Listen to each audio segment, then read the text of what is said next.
আগ্রাহনে আগ্রহ রচনা করলেন। এর মধ্যে বললেন যে আমার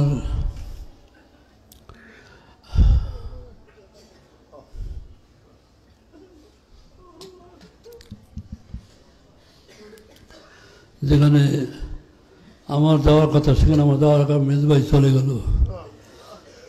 যাই হোক, কোনো চিন্তা করবেন না। আপনারা যদি আপনার রুহানি আওলাদ হয়ে থাকেন, নসবি আওলাদ তার চিরসুখ ছেলে হল রুহানি আওলাদ। যার সত্যিকার যার রুহানি আওলাদ তা কালকে আমার তার সামনে দেখা হয়ে যাবে। যাই হোক, আপনারা সব দিক খেয়াল রেখে চলবেন।